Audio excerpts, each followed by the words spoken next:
আমার যে চাওয়া ছিল তার থেকে সবচেয়ে বড় প্রাপ্তি হচ্ছে মোহাম্মদ কামরানের সাথে আমার পরিচয় হওয়া। আমার প্রাপ্তি নিয়ে আমি খুবই খুশি। ইয়োগা জানা, শেখা এবং বোঝার জন্য এই কোর্স আমার কাছে যথেষ্ট কার্যকর মনে হয়েছে। আমার মন খুব অস্থির ছিল, আর আমার শরীর মানে খুব বেশি ফ্লেক্সিবল ছিল না। তো আমার মন এখন অনেক কিছুটা অস্থিরতা কমেছে, আমার মনের অস্থিরতা। আর হচ্ছে I get back some flexibility in my body. To be honest, এইটা আমার কাছে একদমই নতুন, তবে বেশ আগ্রহ উদ্দীপক।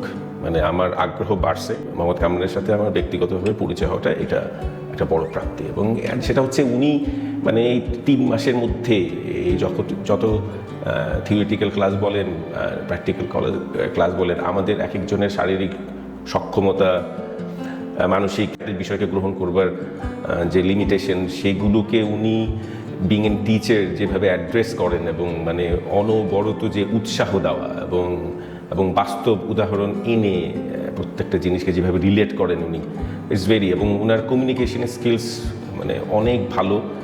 আমার যেটা হচ্ছে সহজ শব্দ, আপনার সাবলীলভাবে এবং খুবই মানে, কারণ একটা ক্লাসে তো 6-7-8 রকমের, কিন্তু আমার কাছে মনে হইতেছে এবং he can relate and address everybody very equal way. মানে নিজের তার ওই উপস্থাপনাটা একটা এরকম একটা স্ট্যান্ডার্ডে নিয়ে আসেন যার খুব বেশি বুঝতে সমস্যা হওয়ার কথা না। তো হি ইজ আউটস্ট্যান্ডিং। আমাদের এইখানে এখনও কিছু মিসনমার্স আছে, কারণ এটা শুধুই মনে করে নারীদের করবার বিষয়, এটা পুরুষ মানুষ কেন ইয়োগা করবে, হ্যাঁ, যে ইয়োগা পুরুষ মানুষের বিষয় না।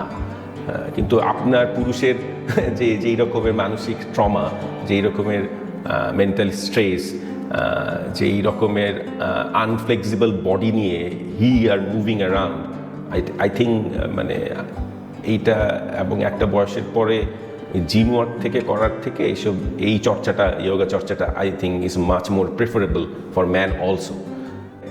Balance between the level 1, level 2 and level 3, it's in some একটা পর্যায়ে একটু জরুরি।